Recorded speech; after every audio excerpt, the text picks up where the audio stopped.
శ్రీ మాత్రే నమః. భాద్రపద మాసంలో వచ్చిన సంకటహర చతుర్థి యొక్క కథను తెలుసుకుందాము. ఒక ఊరిలో ఒక వృద్ధ బ్రాహ్మణ దంపతులు ఉండేవారు. ఒకనాడు ఆ బ్రాహ్మణ భార్య యొక్క భర్త చనిపోవడం జరిగింది పాము కాటికి. అయితే ఆమె ఎంతో దీనంగా దయాలుతో ఏడుస్తూ ఉంది. అది చూసిన ఒక వృద్ధ స్త్రీ అక్కడికి వచ్చింది. ఈరోజు భాద్రపద చతుర్థి, సంకటహర చతుర్థి. నువ్వు ఈ వ్రతాన్ని ఆచరిస్తానని గణపతికి నమస్కారం చేసుకో. దీనివల్ల నీ సంకటాలు తొలగి నీ భర్త దీర్ఘాయువుగా నీ వద్దకు తిరిగి వస్తాడు అని చెప్తుంది.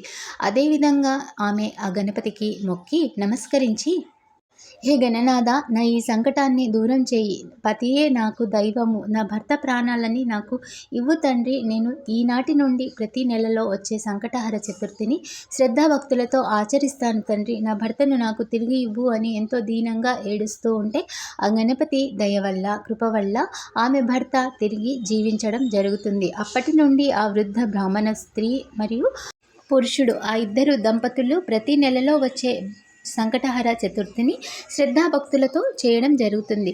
వాళ్ళు ఎంతో ఆనందంగా వారి జీవితాన్ని పరిపూర్ణంగా, సంపూర్ణంగా జీవిస్తారు.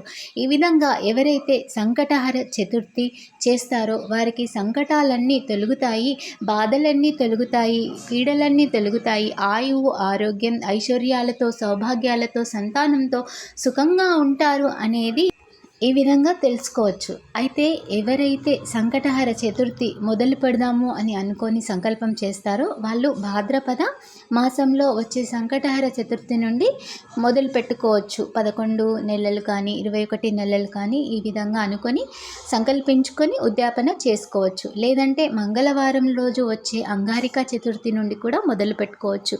ఎవరైతే ప్రతి నెల చేయలేకపోతారో వారు కనీసం భాద్రపద మాసంలో వచ్చే సంకటహర చతుర్థి చేసినా కానీ వాళ్ళకి సంవత్సరం మొత్తము సంకటహర చతుర్థి చేసిన పుణ్యం కూడా లభిస్తుంది.